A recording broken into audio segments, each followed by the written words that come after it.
Pemirsa, siklon tropis Esther dan Ferdinand dituding sebagai penyebab terjadinya cuaca ekstrim dalam beberapa hari terakhir di sejumlah wilayah Indonesia, termasuk di ibu kota yang berujung banjir. Benarkah demikian? Mari kita cek faktanya bersama rekan Ami Ardini. Ami, silakan. Ya, terima kasih Marvin dan juga pemirsa. Memang kalau kita lihat menurut klimatologinya, wilayah Indonesia yang terletak di sekitar garis khatulistiwa atau ekuator ini adalah wilayah yang tidak dilalui oleh lintasan siklon tropis. Nah, namun demikian banyak juga ternyata siklon tropis yang terjadi di sekitar wilayah Indonesia. Atau singkatnya, Indonesia ini menjadi tempat pertumbuhan bibit-bibit siklon tropis. Kita lihat di sini, ini adalah peta Indonesia yang kemudian dilalui oleh garis berwarna biru. Ini adalah garis ekuator. Nah, garis ekuator ini menyebabkan Indonesia tidak pernah dilalui oleh siklon tropis. Jadi Indonesia bisa katakan bebas dilalui oleh siklon tropis.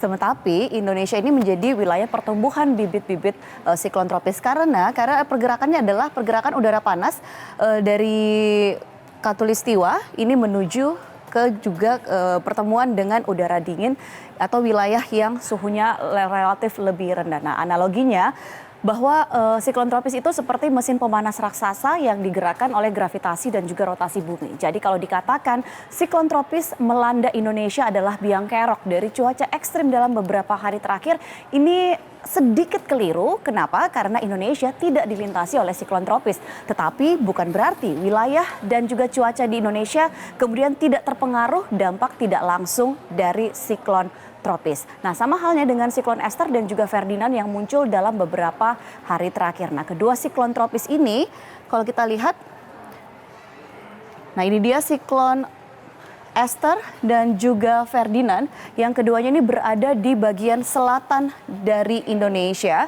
atau berada dekat dengan Australia. Nah, penamaannya ini juga berasal dari Australia, yaitu Esther dan juga Ferdinand. Keduanya ini cenderung bergerak ke arah barat. Nah, siklon tropis Esther sendiri terpantau berada di Teluk Carpentaria. Ini adalah Teluk Carpentaria atau berada di 930 km sebelah selatan barat daya Merauke, Indonesia. Ini 930 km jaraknya. Nah, sementara siklon ini bergerak menjauhi Indonesia dan sementara itu siklon tropis Ferdinand ini terletak di Samudra Hindia bagian selatan Nusa Tenggara Barat dan posisinya sendiri sekitar 590 km di sebelah selatan Bima. Ya, inilah dia siklon tropis ini juga sama-sama Ferdinand sama halnya dengan siklon tropis Esther yang sama-sama bergerak menjauhi Indonesia karena itu adalah sifat dari siklon tropis bahwa mereka cenderung menjauhi wilayah ataupun juga menjauhi garis khatulistiwa. Nah, siklon tropis Esther ini terpantau melemah.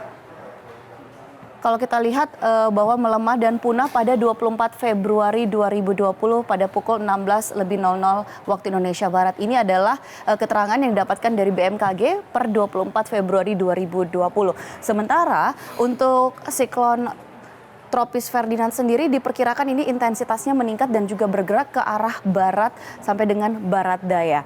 Nah, inilah dia sehingga siklon tropis Ferdinand pun juga masih mempengaruhi pola cuaca di wilayah Indonesia karena ada peningkatan pembentukan pertumbuhan awan hujan.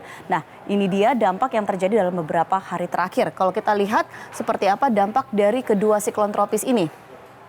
Ya, kalau kita lihat yang pertama ini adalah mengakibatkan hujan dengan intensitas sedang dan juga lebat di sejumlah wilayah, misalnya wilayah Jawa, Bali, kemudian juga wilayah NTB, kemudian juga wilayah NTT, lalu juga mengakibatkan gelombang tinggi. Nah, gelombang tinggi sendiri untuk gelombang setinggi 1,25 meter sampai dengan 2 meter ini terjadi di Samudra Hindia bagian selatan, kemudian juga Kupang, Pulau Rote, perairan selatan Kupang, Pulau Rote, kemudian juga perairan Sawu bagian utara dan selatan, lalu terletak juga di bagian Selat Sumba bagian barat dan selatan, lalu juga di Selat Sape bagian selatan, lalu di Laut Arafuru bagian barat dan timur, serta Kepulauan Aru, lalu juga Kepulauan Kai dan daerah di sekitarnya. Sementara itu kalau kita lihat juga ada juga menimbulkan gelombang tinggi dengan tinggi 2,5 meter sampai mencapai 4 meter ini untuk di sejumlah perairan. Kalau kita lihat ini juga ada perairannya di selatan Jawa. Nah, ini dia.